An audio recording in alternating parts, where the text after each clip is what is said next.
صل على نبينا صل على محمد. Asyhadu an la ilaha illallah wahdahu la syarikalah. Wa asyhadu anna Muhammadan abduhu wa rasuluh. Amma ba'du fa'a'udzu billahi minasyaitonir rajim. Bismillahirrahmanirrahim. Pemirsa yang dirahmati Allah Subhanahu wa taala, Assalamualaikum warahmatullahi wabarakatuh. Pada kesempatan Kultum Tafsir Al-Quran di episode ini, kita akan membahas tafsir dari surah Al-Kahfi ayat yang ke-51. Di dalam ayat ini Allah Subhanahu wa taala berfirman,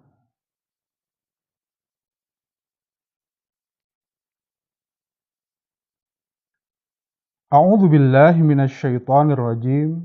Wa idz qulna lil malaikati isjudu li adama fasajadu illa iblis kana minal jinni wa fasaqa an amri rabbih afatattakhidunahu wa dzurriyyatahu awliya'a min duni wa hum lakum adu bi'salid dhalimina badala. Artinya, aku berlindung pada Allah dari godaan setan yang terkutuk, dan ingatlah ketika kami berfirman kepada para malaikat, sujudlah kepada Adam, maka bersujudlah mereka kecuali iblis. Ia adalah golongan dari jin, maka ia mendurhakai perintah Tuhannya. Apakah kamu hendak mengambil ia dan keturunannya sebagai sahabat selain aku? Padahal mereka itu musuh-musuhmu. Sangat buruklah pertukaran itu bagi orang-orang aniaya.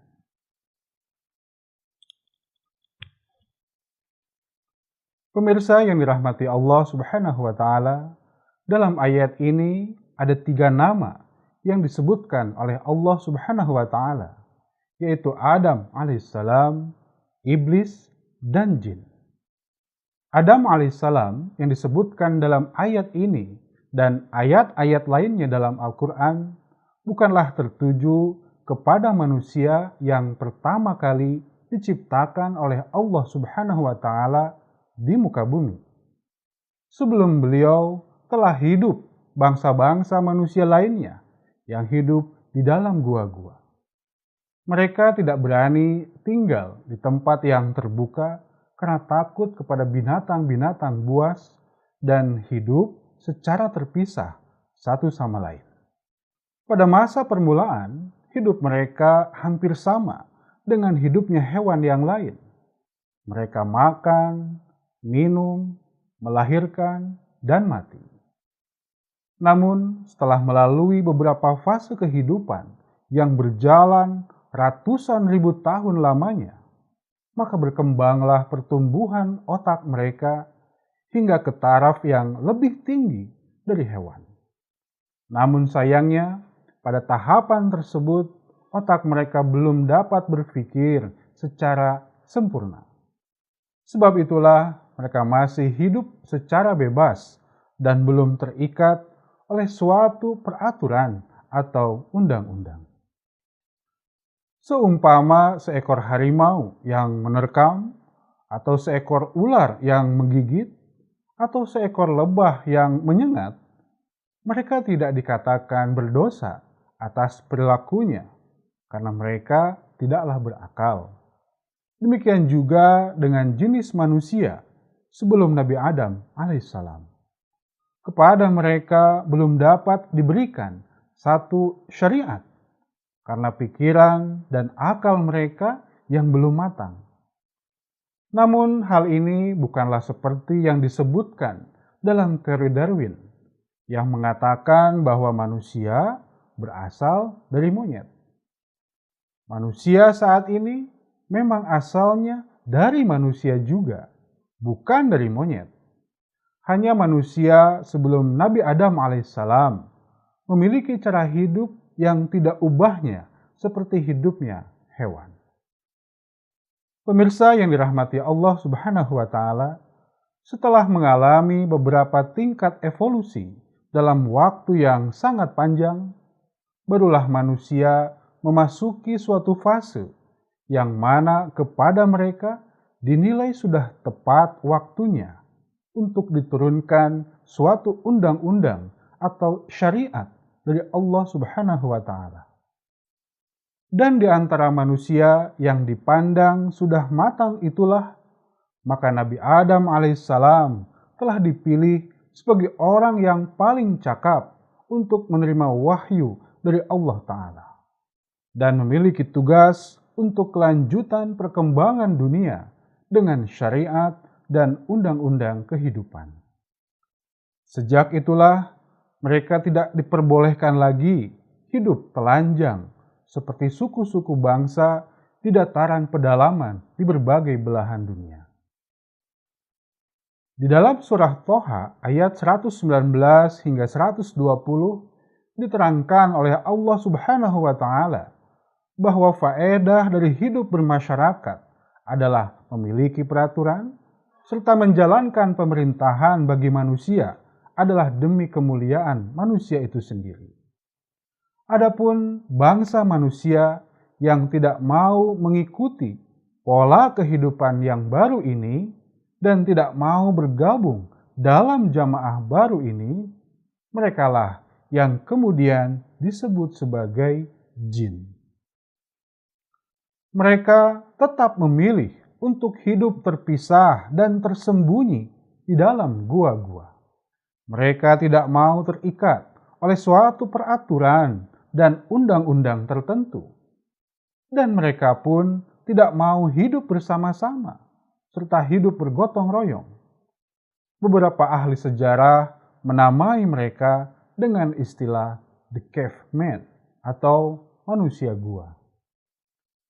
Pemirsa yang dirahmati Allah Subhanahu wa Ta'ala, dalam bahasa Arab, kata jin memiliki arti yang banyak.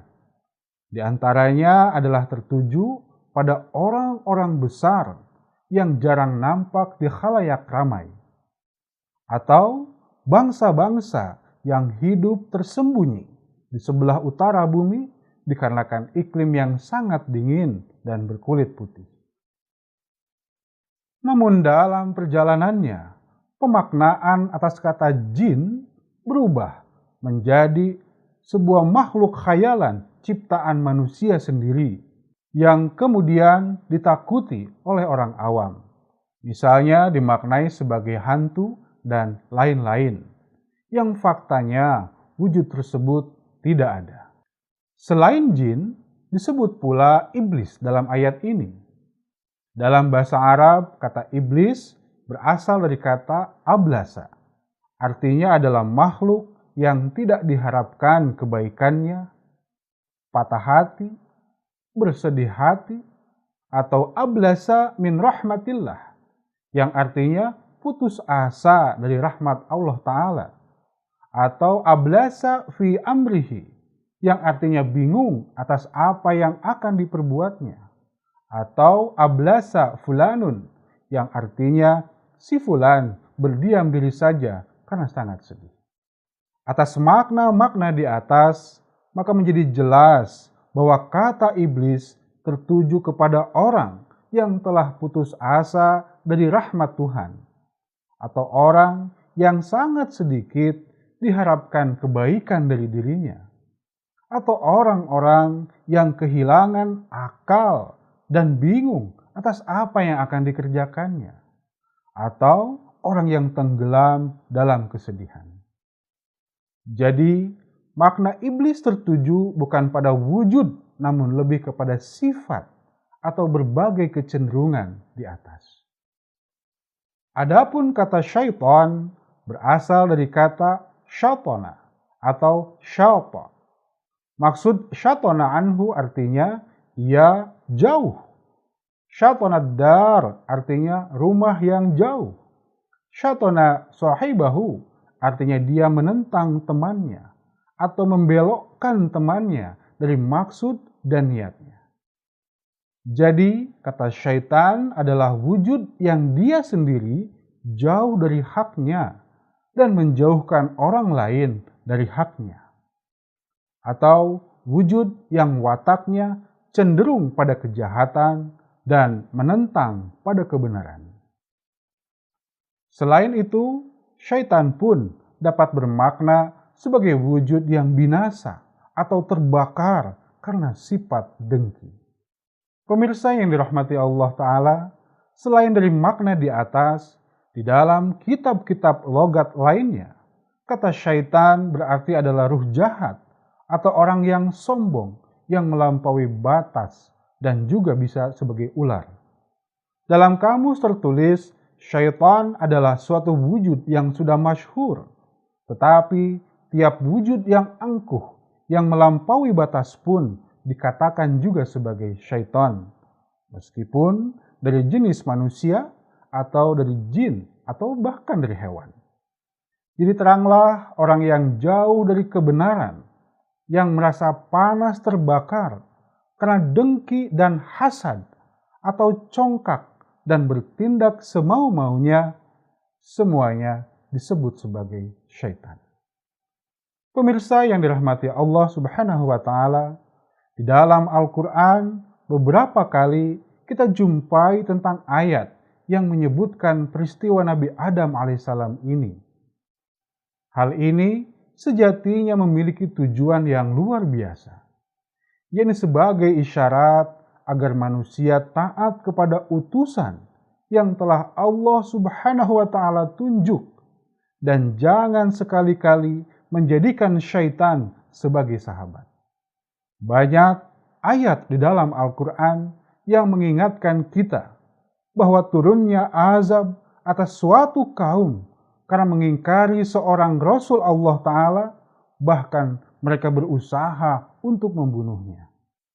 Melalui ayat yang seperti ini, kaum muslimin dan kaum-kaum yang lainnya diberikan peringatan agar menjauhkan syaitan dari menjadi sahabat kita.